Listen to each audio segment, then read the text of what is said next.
Brilliant. Good afternoon, everyone. Hopefully, you can now all see the screen.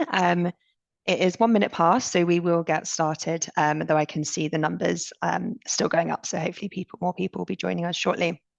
So thank you so much, everyone, for giving up your afternoon to come and discuss the role of data for the deployment of EV charging infrastructure. So this webinar, it seeks to build on the series of documents that we've published over the last year in collaboration with the other panelists on the call today. And we want to take a bit of a deeper dive into why different data metrics are important for the deployment of charging infrastructure. So just at the start, some quick introductions to start us off. So I'm Juliet Flamank. I'm the Associate Director responsible for the transport program at the Green Finance Institute. And I'm delighted today to be joined by three experts in the field who I will ask to introduce themselves quickly, starting with Jade, please. Hi everyone, I'm Jade Edwards and I'm Head of Insights at ZapMap. So my role at ZapMap is to take all the amazing data that sits behind the app and look at how we can pull that together and use that more for analytics purposes. So either to package up, to work with our clients or to work with partners such as GFI on projects like this, or use that to help with media inquiries as well.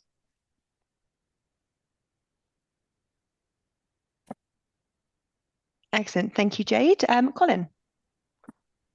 Hello, everybody. I'm Colin Herron. I'm Professor of Practice at Newcastle University. I've been involved in the rollout of infrastructure since about 2009. And like Jade, I'm working with academics to develop a model for the rollout of infrastructure to meet the demand that we expect on a linear timescale. Excellent. Thank you very much, Colin. And finally, Charlie. Hi there, everybody. I'm Charlie Gilbert. I'm a partner at Field Dynamics. Field Dynamics is a net zero analytics consultancy, and I lead a number of our research and data and modeling initiatives with a strong emphasis on geospatial analysis. We've collaborated with around about 180 local authorities, DNOs, charge point operators, and advisory firms.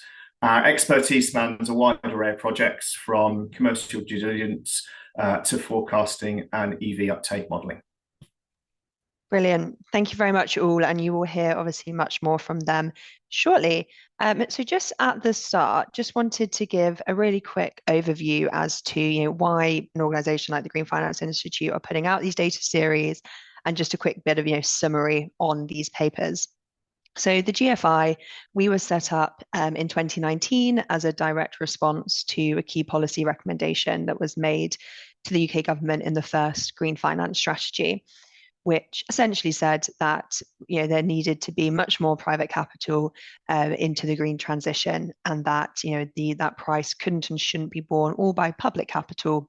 And we needed more incentives, carrots, sticks, frameworks, etc., to really crowd in the private capital that was needed. We have lots of different teams at the GFI who work on different programs. As I mentioned up top, I'm responsible for the transport program. And we're really thinking about how do we get more pace and scale of investment into the necessary infrastructure of the future. As I just mentioned at the start, we're thinking about how to crowd in private capital and what to do with the pots of public capital that there are. So we really try and sit in between the public and private sector to bring together these two groups where possible to really work efficiently and move us closer to our climate goals. So we have how we kind of operate is across any one sector. So as I mentioned, I look after transport, of which EV charging infrastructure is one of our subsectors of focus. We will have a look at this area and we'll see what are the market failures, what is stopping capital flowing at the pace and scale that it needs to be. And then we'll try and design and develop solutions to those market failures and scale them in the market. And our work in charging infrastructure revealed many things, one of which was the importance of data and how there was very limited historic and predictive data out there in relation to charging infrastructure. And we believed, really strongly that greater access to and understanding of data would really help facilitate the deployment of charging infrastructure and help ensure that we get, the right chargers in the right place to really serve the needs of EV drivers, and help support the demand of the future. Which is why, over the last couple of years, we've partnered with other panelists, the other panelists here, and with other organizations to really explore how we could help, increase access to and, understanding of this data. And, we also wanted to consider, what different data metrics that there are out there and how can they be used and collected and interpreted. So we started this off last summer with a collaboration with ZapMap, where we put out a paper where that looked at probably the most commonly spoken about metric, for charging infrastructure utilization, talking about what it is, how can you calculate it, the different, how to interpret the figures. The paper included, provided from ZapMap national averages for, time-based utilization of the charging network that was on ZapMap, and then had estimates for energy-based utilization. And over the last couple of months, we've published 2 further papers in collaboration with Colin and Charlie on the call, looking at going, beyond utilization and considering what other metrics and data should be considered, when deploying charging infrastructure. And we do have an update to the paper from last summer on utilization, coming very, very soon. And we'd also love to hear from all of you as to, what future topics you might find interesting. But for now, I will pause there and would love to pass over to Jade, who will talk about a bit more about the paper that came last year, a bit more about the one that we're going to be publishing quite soon, and we'll talk about what we can learn from this new data. So I will pass over to Jade now. Thank you. Thanks, Juliet. Okay, thank you. So the work we did with GFI last year was we released this initial paper where we looked at all the charge points that are feeding live status information into ZapMap, and that's about 76% of all the UK's charge points. And that's given about 1.5 million sessions a month that we can actually take the data from and analyse to see what's happening across the network as a whole. So we looked at that last year and released the paper, worked out the time-based utilisation and the estimated energy-based utilisation that we saw across the network as a whole. So the figures that we released last year ended with the Q2 2023 figures, and then we're now releasing an update this year to show what we've seen so far. So we've got Q2 2023, Q4 2023, and Q1 of 2024. What we've seen on those, as you can see from the graphs here, is that the utilisation, when you look at that on a time-based, is looking fairly static across that time period. And the time-based utilisation is really looking at where are sessions, when do they start, when do they stop, and how long did those sessions go on for. Then from that, we can work out what percentage of time across a day a charge point on average is being in use.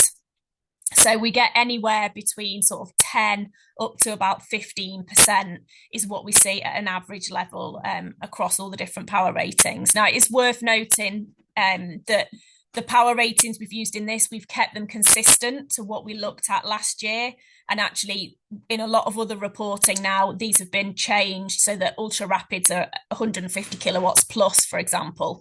But just so we could carry on that time series, we have kept them the same for the purposes of this. But you can see that that has remained fairly static over the time.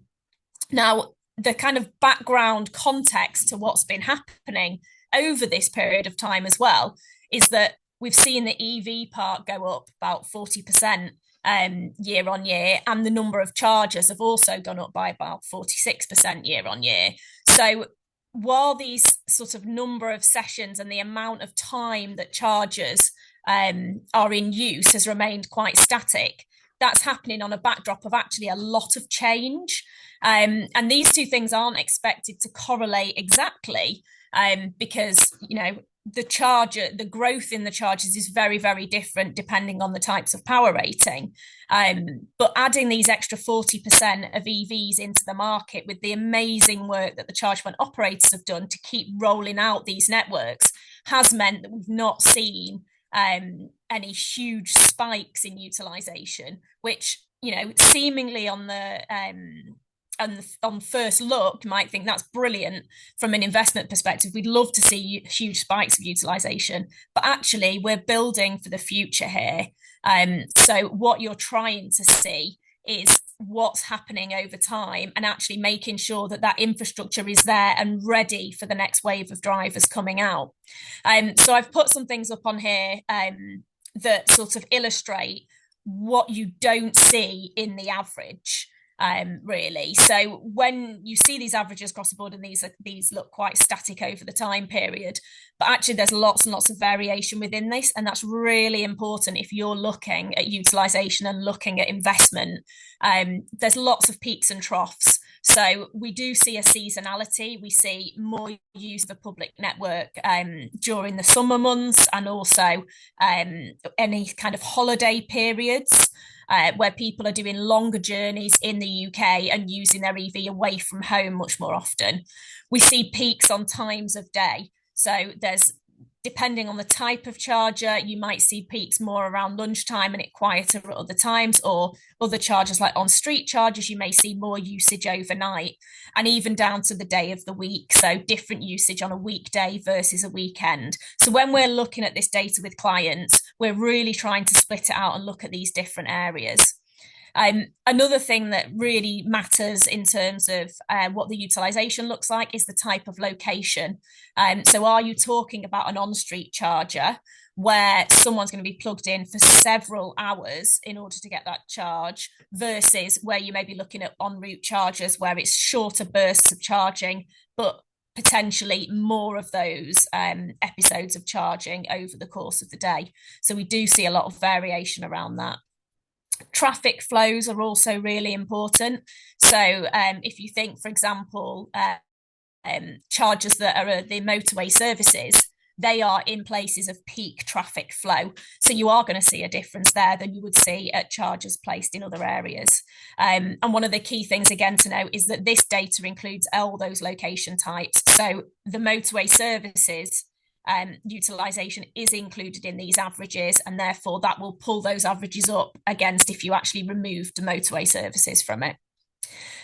Maturity of installation makes a big difference. So when chargers are put in the ground, there is obviously a time gap between them going onto platforms like ZapMap and others, as well as the local population knowing where the chargers are and starting to use new chargers and building new habits.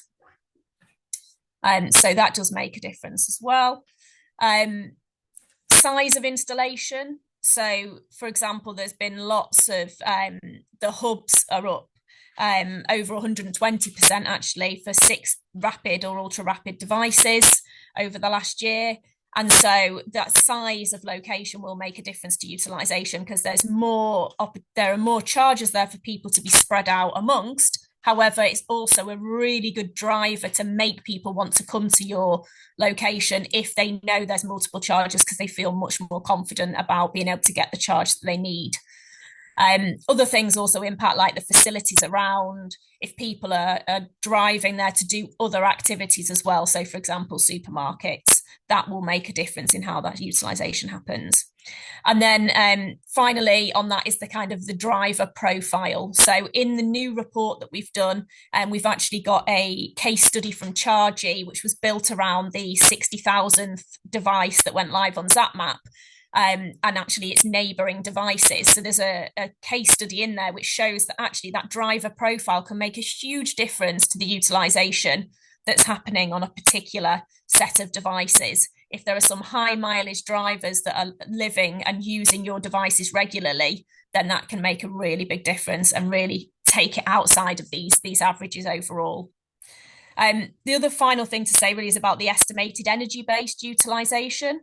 So that's where, because at ZapMap, on the majority of the data we have, so the 1.5 million sessions, we know when a session stops and starts. but then we can use our data that we have from our ZapPay sessions where we know the exact energy transferred to help make an estimation on what energy would get transferred in that time. So that's the second graph you can see there. And as you would expect, really, on that, the ultra rapids have the biggest gap there, and that's because it's about future proofing. So it's making sure that the devices are there at the power ratings needed for the future, for what the cars are able to starting to take now and what they will take in future. And what's really reassuring on that is that actually, despite the fact that the 150 kilowatt chargers, so the very high end, despite the fact they're up 114% year on year in terms of their pure numbers, actually that energy-based utilisation is remained really steady and has kind of grown over the time a little bit. And that is really reassuring because basically it means that those chargers going in, people are using those and using them in greater numbers. So yeah, that's really, really crucial because that we see that end being more and more popular with drivers. They want that reassurance. They want to know they can get that faster charge, and that's what will future-proof the network going forward, really. So I think that's really crucial to think about as well. Is what do we need now, and what do we need for the next wave of EV drivers that start joining the network? Brilliant. Thank you so much, Jade. Really, really helpful, and I hope that's given everyone a good taster for what is to come in the paper that we'll be publishing shortly. I'm sure people have got lots of questions, and it'd be great if you could save them up before we move on to the Q&A. So for now, I'd just like to pass to Professor Colin Herron for a bit of a deeper dive on the optimal performance paper that we released in collaboration with him a couple of months ago.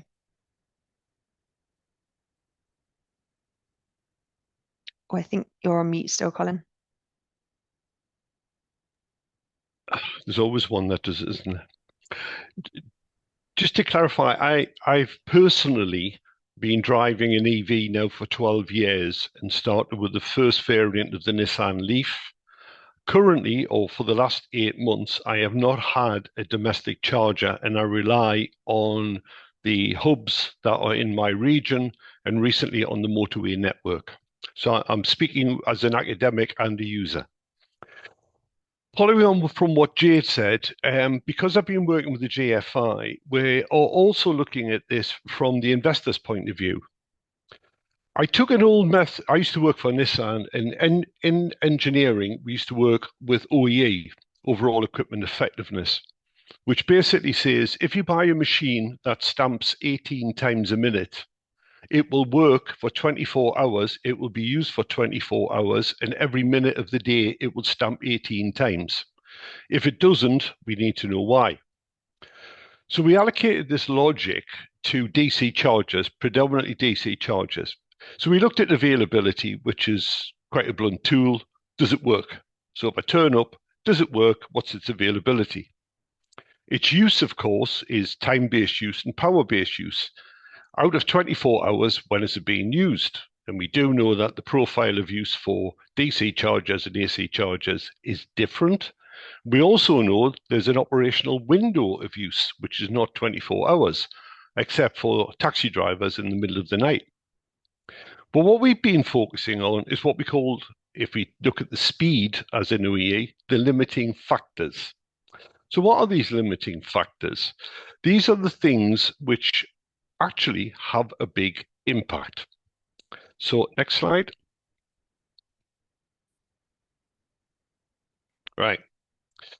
So what we're looking at is the power time question. So we know power comes to a central point, then it is fed through the charge point.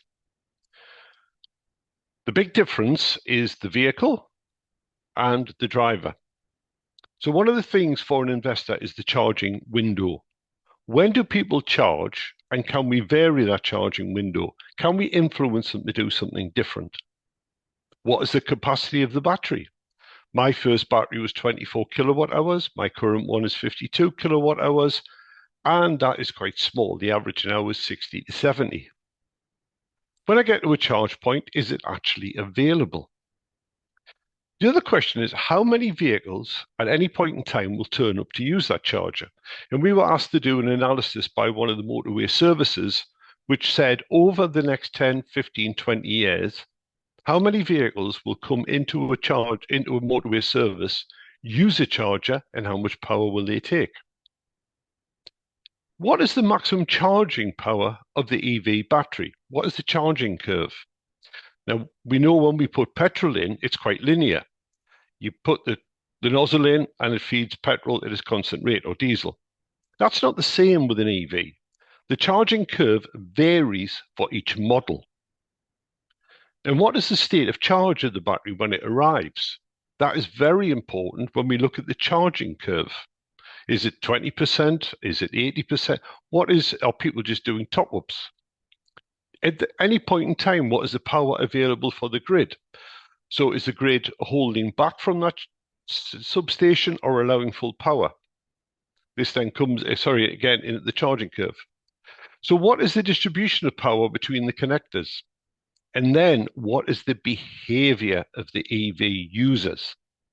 Personally, when I was on the motorway, I would charge to 80% because the time to 80% was a lot quicker than the final 20%. Maybe it would run to 90%. If I charge overnight on AC, I actually charge to 100%. The price of a charging event is very popular on social media. You see people talking about where to charge, where not to charge based on cost. The exterior temperature is an interesting one. One of the things that we're looking at in the Scottish network is the difference on postcode between the use of chargers in the Highlands as opposed to the Edinburgh-Glasgow belt and the borders. And we can compare that with Cornwall to see what the difference is, because I know my mileage drops by 20% in the winter. So we all actually, as a university, have a charging station which is used by the public. We have 5 years data on those chargers by minute of the day in time, and it's in real time. What we're looking at is how much power is delivered by season, by day, by time. We've also been comparing power delivered by nuances such as CHAdeMO and CCS. The next questions which come in, which require interesting modeling, is what happens if we move from 400-volt systems to 800-volt systems? What happens if we halve the charging time and double the range? What impact does that have on infrastructure? We're also very keen to look at things like 150 kilowatt-hour chargers. If the driving behavior and the charging behavior of people is never to operate at that power, and they're happy to wait a little longer at a lower power level, what is the business case for putting in ever bigger chargers if the vehicles won't take the power? So there's no point in putting my Zoe on a 150 kilowatt hour charger. I just put it on a 50. Next slide, please. So one of the things that we look at is battery technology changes. What is coming on the market? So for instance, on our entire network, if all the vehicles went to LFP chemistry, what impact would that have on the charging time? We don't know because we don't witness that. So the state of charge at the start is something, because it's purple, we put in here, is that's up to me. I decide when I want to charge. The power acceptance curve of the car is defined by the car maker. And as I said, it is different for every car. So every charging event, when you consider the state of health of the battery and the charging curve, is unique. And we have no way of knowing in what order vehicles will turn up at a charger. So it could be a Porsche Taycan followed by a 10-year-old Leaf. What is the state of health of the battery? How much do they degrade? And again, the capacity. How much power will somebody take? What's the ambient temperature at fill and use? If we continually rapid charge backwards and forwards across the country, do we slow down the time? So when we get to a charger, what is the vehicle volume arriving, which determines the number of events? What will be the length of event, the time of day of the event? What is the DC-AC ratio? And what is the state of charge at the end? So we tend to get two models. One is the number of charges required, and the other is the power required. Now, the number of charges is going to be directly relevant to the technology which is coming to the market and the behaviours of the driver. Unfortunately, in the UK strategy document, both of those are explicitly ignored. So what we're trying to look at in the university is, on every day of the week, how is the charger being used? What type of vehicle is using it? Is the kilowatts being taken increasing and the time reducing, which the technology would suggest is happening? Are we going to see a complete difference between Aviemore and Truro?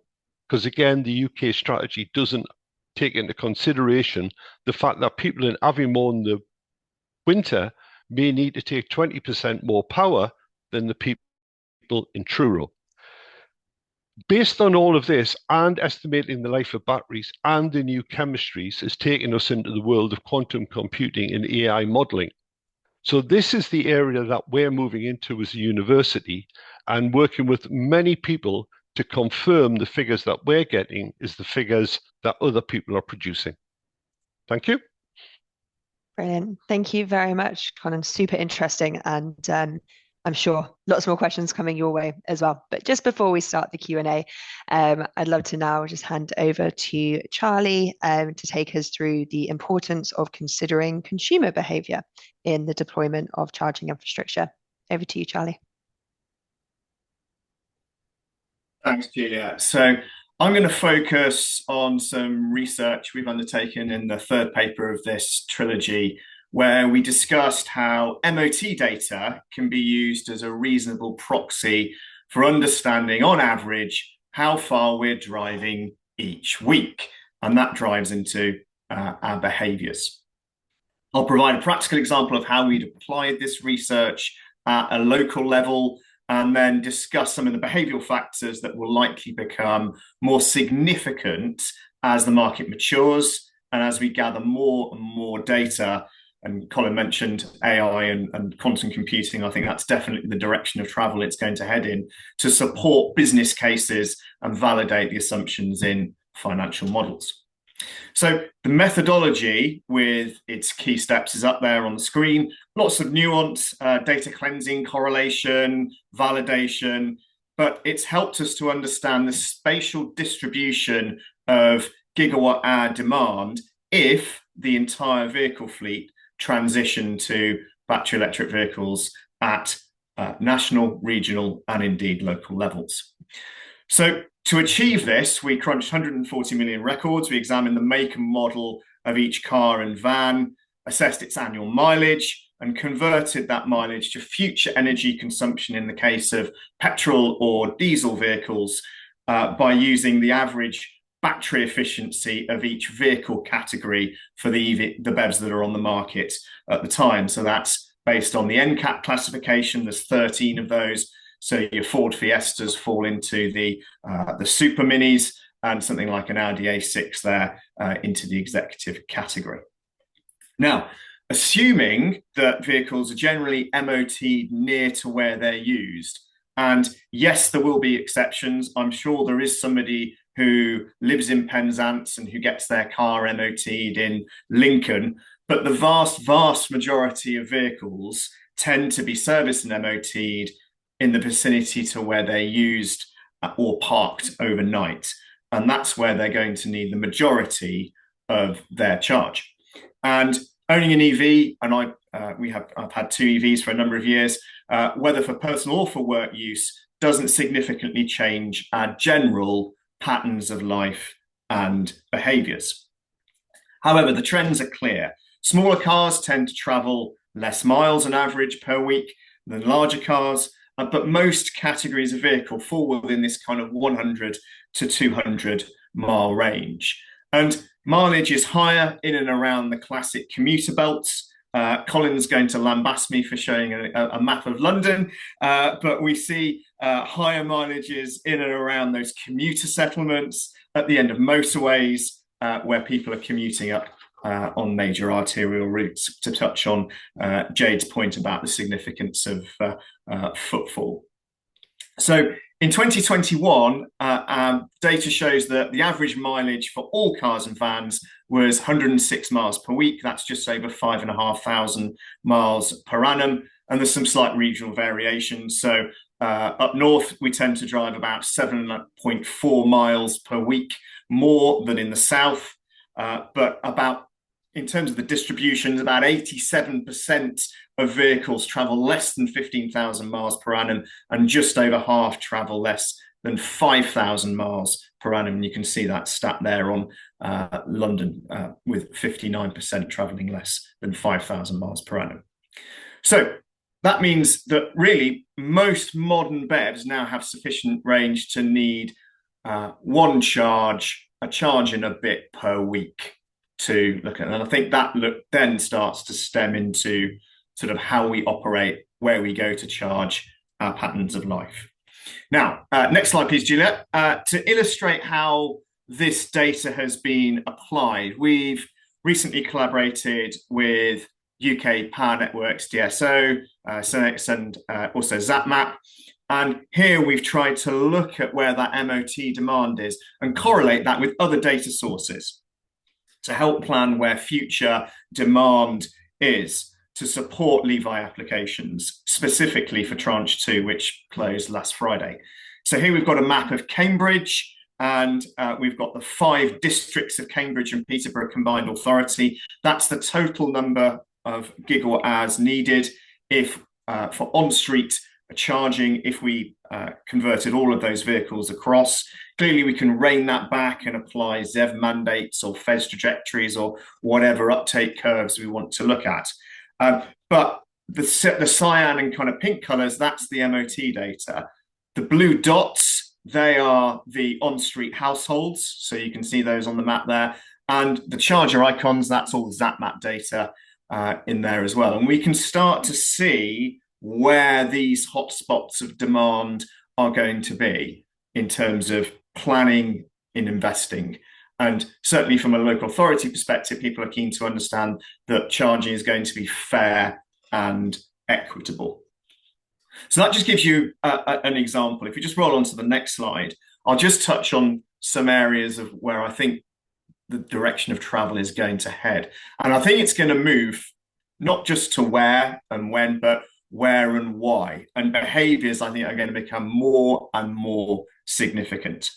And as usage increase and infrastructure rolls out at scale, we're going to be able to collect more and more data from CPOs, from back office systems, payment card providers, aggregators, spend data, and integrating this data with a growing bank of utilisation data. And Jade showed some great examples of how that's trending, allows us to put more of an emphasis on this energy-based utilisation. And personally, I think energy-based utilisation is really, really key moving forward. It's the key metric that we tend to focus on a lot of our models. Yes, time-based has its role, and understanding bay occupancy is key as well, but it definitely leads into there. But with more choice and availability, I think the next set of data challenges are going to become more behavior focused. We're going to be more instinctive. We're going to be more personal. We're going to be more reactive. And that's going to make things harder to track.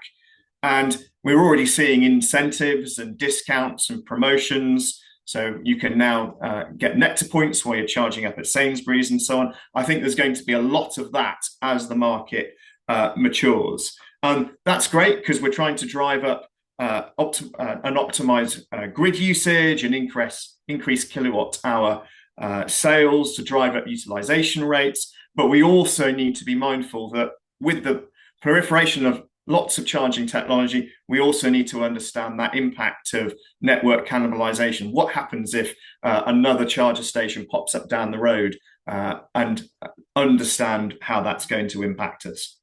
So integrating these behavioural patterns into our projections is going to be key.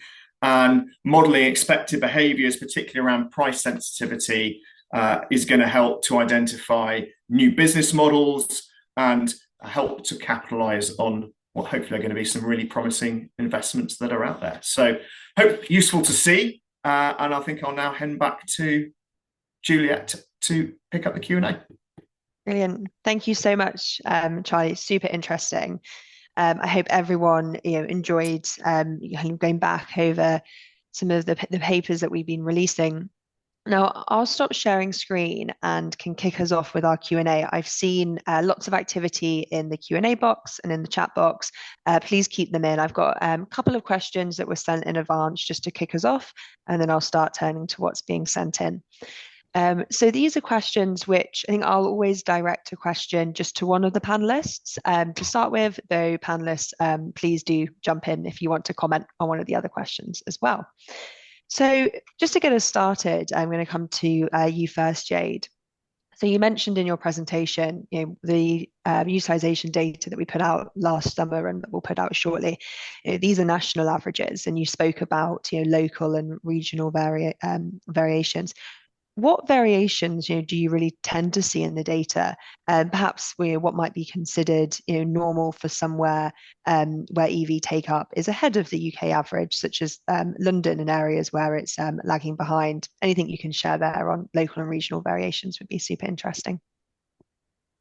Yeah, I think a lot of it depends on the type of infrastructure as well. So if you look at London, for example, there's a much higher volume of on-street chargers in London than you would see anywhere else. And that it really depends on, then with those particular on-street chargers, it's a lot about that very, very local demand. And I think a lot of that, the charge point operators are trying to cover areas so that they've got areas that are being well used now, but also areas that are starting to go in to help drive that future demand and show to local drivers that actually there are chargers around, you can see them on the street, you would then think more about getting an EV.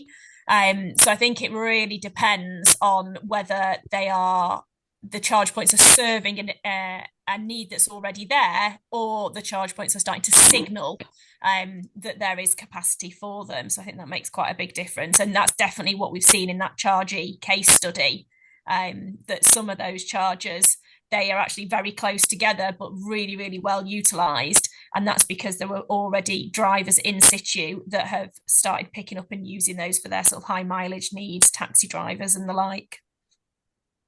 Brilliant. Thank you, Jade. Charlie or Colin, did you want to comment on that local and regional variations? One of the things which has always concerned me, and I can say this as a neutral in a university, is I firmly believe some of the grant system has driven the infrastructure type.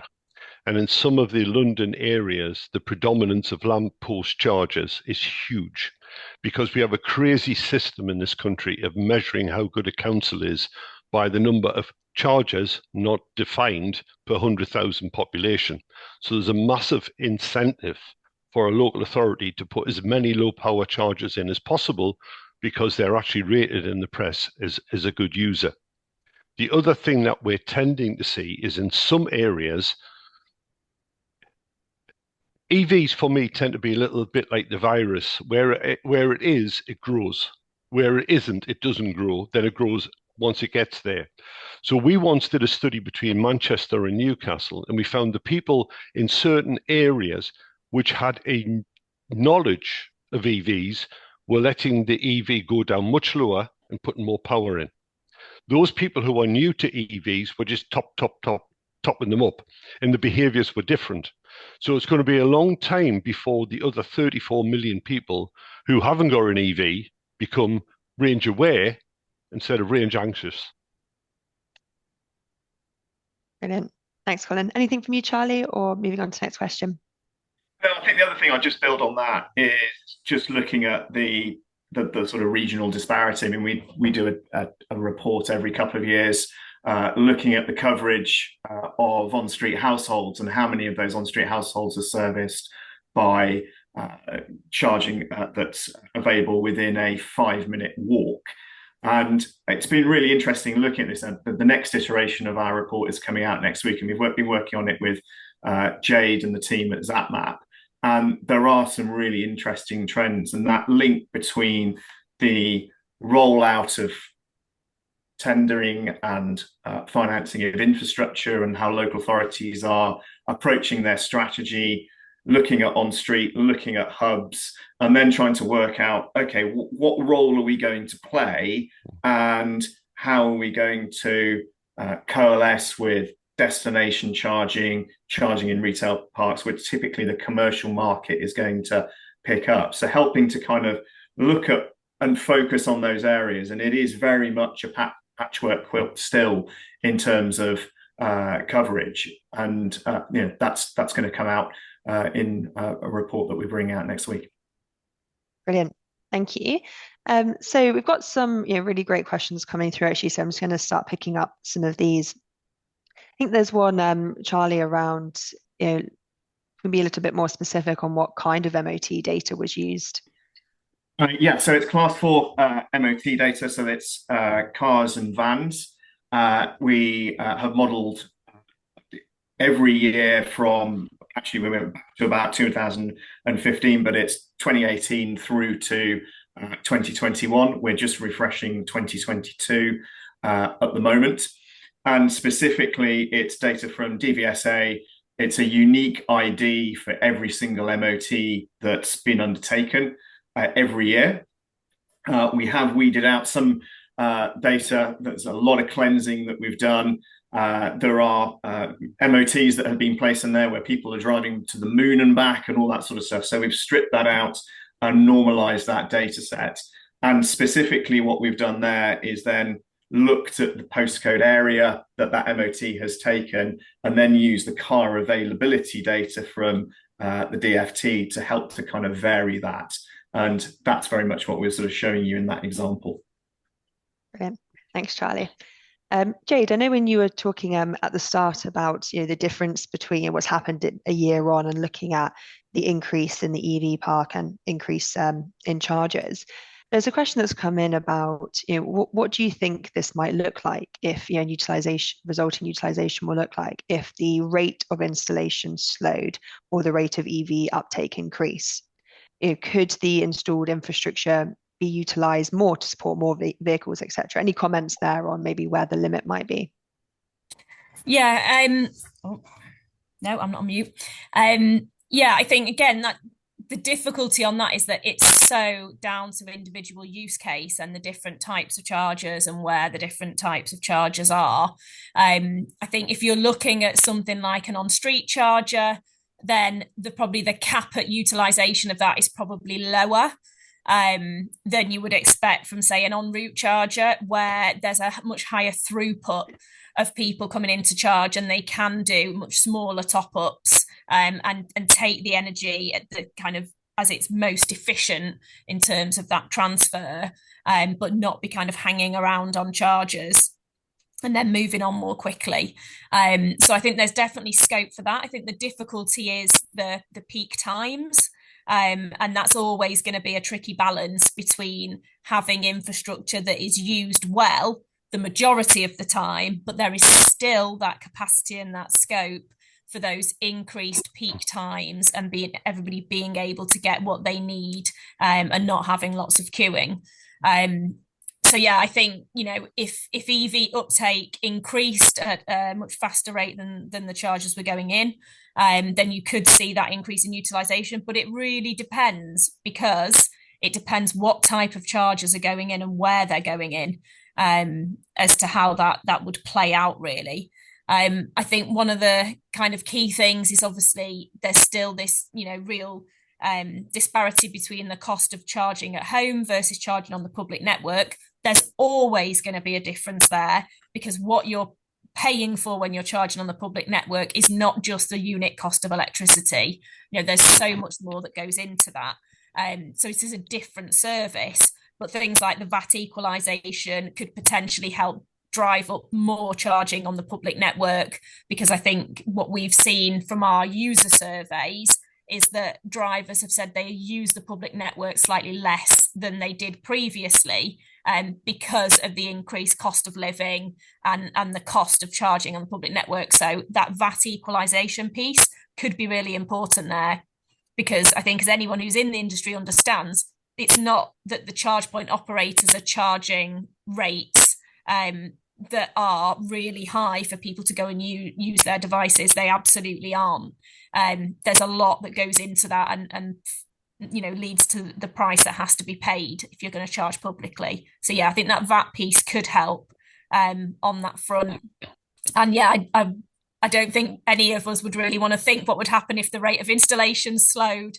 I think, even going at the rate we are at the moment, and with that shift to a lot of higher powered chargers, which builds that capacity, I think if that rate was dropping, then we would start seeing more kind of pinch points, and then you just get more negativity and people going back to being more sort of range anxious and not wanting to switch to EV. So yeah, we need to see that carrying on. And there's a really good paper out, actually, for anyone that's not seen it, that Charge UK and New Automotive have just recently done on capacity. So that's another thing that's really worth looking at to see how that's tracking and how that's changing. Brilliant. Yes, that's a great paper there. Can I just add, one of the things that everything Jade says, I completely agree, but one of the challenges, one of the reasons I talk about complex modelling, is a big car plant next to me is going fully EV in the future, and it's only going to make EV cars. I don't know what size battery they're going to put in the cars. I have no idea what the charging rate will be that they're going to put in their cars. They could even announce that the smallest car will have LFP batteries in. What rate will they charge? How will people behave differently? And we're going to get model differentiators. So the top of the range model might have a 60 kilowatt battery, a 70, an 80, a 90, where people will pay differently are engines. And when you do this, multiply this by 35 million cars and 8 million vans and all this sort of thing, it actually gets incredibly complicated. And that's what I said, when you take in the temperature differentiation, the price differentiation, the summer point, all of this, we can try and guess what's going to happen when we say, well, what happens if this slows down or that slows down?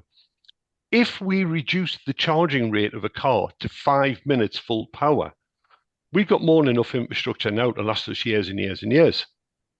But we don't know that. So we have to put and work with people on modelling of scenarios, what if scenarios. And this is what I think the government really, really should be doing. Should be working on these scenarios like they do with the grid for the number of wind turbines, etc. And that will allow people to do the business cases. It will allow people to understand not only what do we need, but by what type and what power, when and where. Absolutely. Thank you, Colin. Colin, actually, I think we'd love to come to you on another question. I know that we both work on HGVs as well. And obviously, I know the main topic for this webinar was more EV charging and smaller vehicles. But do you want to touch just quickly on the importance of a strategy for deploying HGV charging as well, and how data can be utilized for that deployment strategy? Yes. In lectures, I often use the scenario in COVID, if people can remember, when there was a rumour of toilet roll shortages in the riots that we had in the supermarkets. If it ever got out that maybe deliveries weren't going to happen because there's no charge points for HGVs, or HGVs can't fill up on the way, then we would have a really, really big problem. Now, I know the SMMT are working on this as a scenario. We really, really desperately need to understand what a national network looks like for HGVs.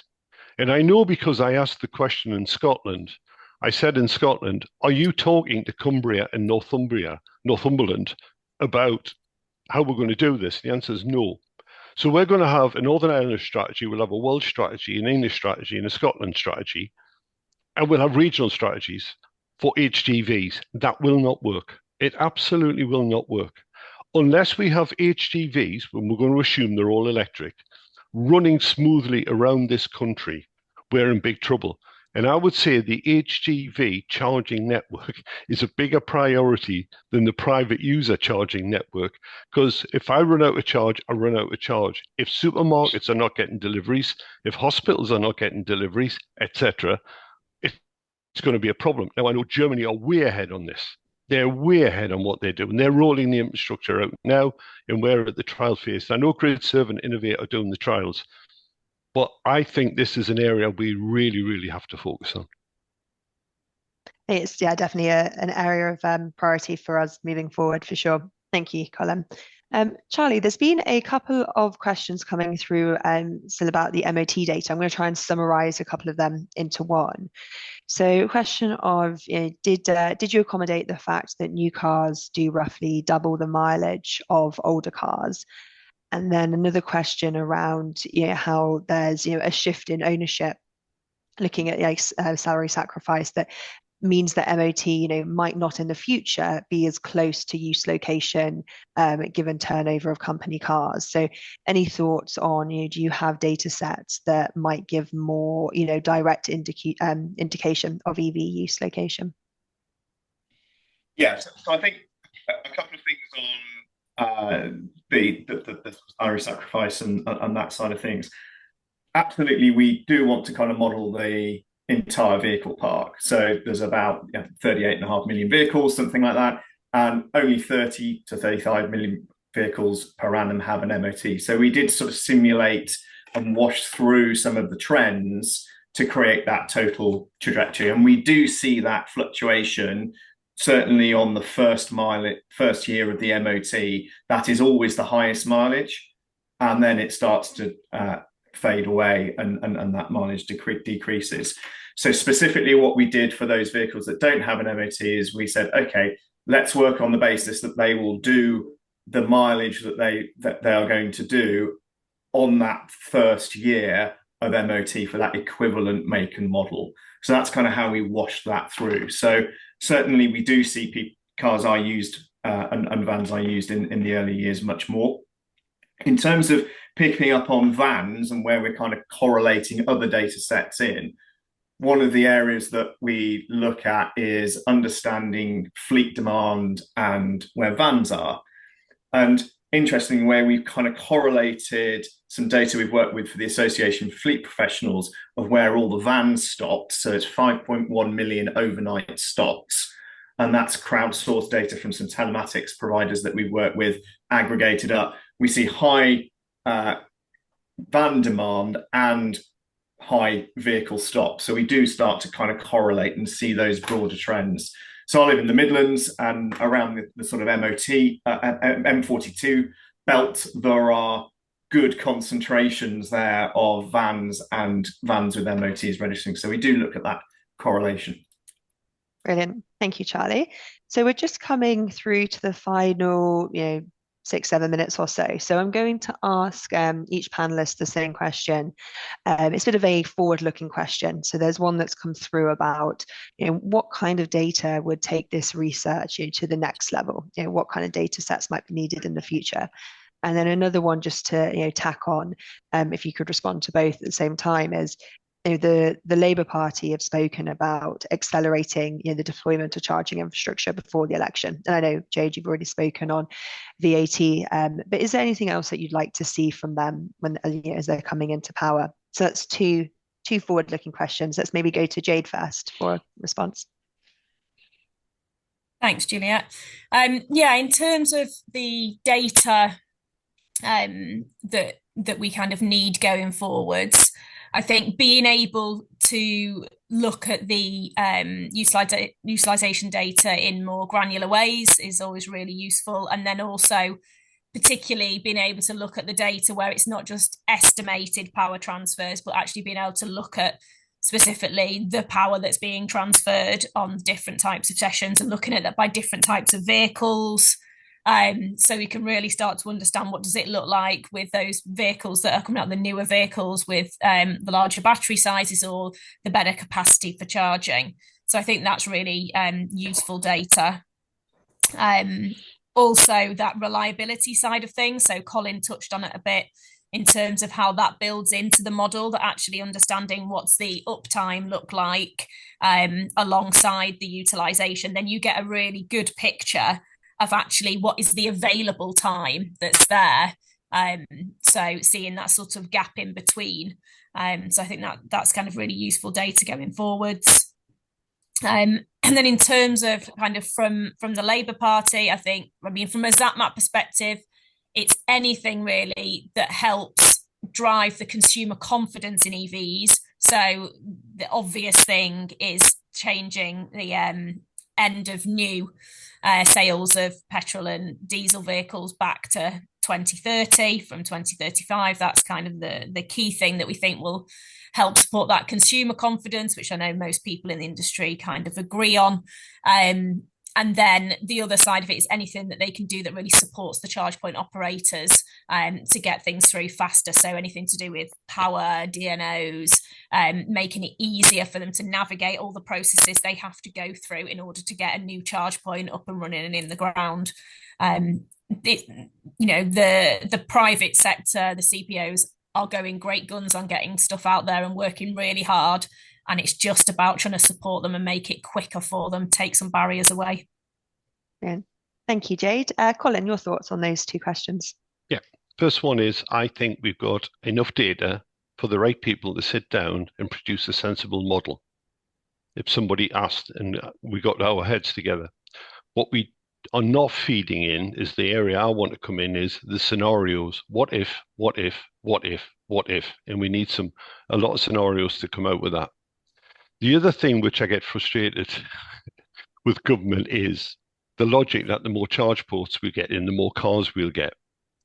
There's a simple equation which unfortunately goes like this. For one car, you need one battery. Yeah. The Jaguar battery plant, they've just dug a hole in the ground. They haven't started even putting the structure of the battery plant up. The two big battery plants in this region, one's got a roof on and the other one's a planning permission. We have to be realistic at how many vehicles are actually going to come on the market and when.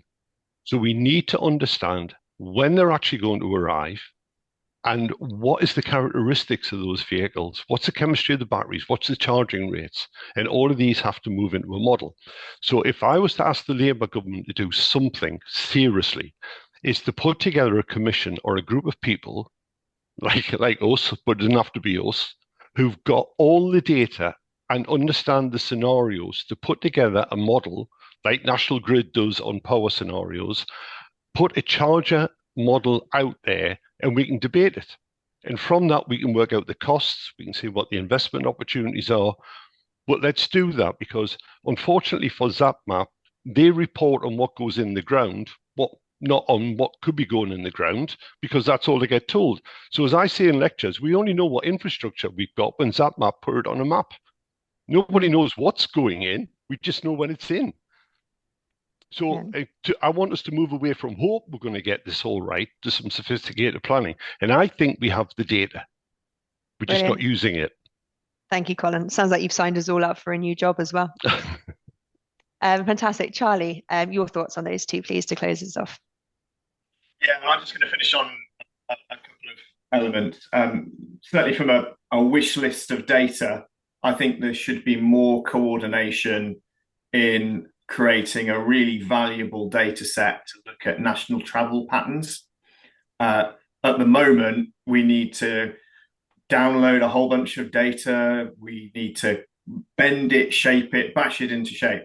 And the challenge that I have is it's fine that there's lots of vehicles passing a particular location and footfall is useful, but actually we need to understand how many of those vehicles actually need to charge. And I don't think anybody is really pulling that data set together. So if there was a national data, that would be my call to create that. And then finally, from a kind of policy perspective, I think, and it's evident from some of the analysis that we're seeing, that there are communities that, if we're not careful, are going to get left behind. And I really need to think we need to put more money, more investment into those communities, because otherwise we're going to end up with those who have and those who haven't. Brilliant. Well, thank you so much. I think completely agree with all of those points the three of you have shared there. Want to thank definitely our panelists for their time this afternoon. Some really interesting insights. Everyone can find the links to the papers all on the GFI website. Apologies for not being able to get to every question. Please do send me an email afterwards if there's anything you're bursting to ask. And just thank you again for everyone. And I hope you have a lovely rest of your afternoon. Thanks, everyone. Thank you. Thank you.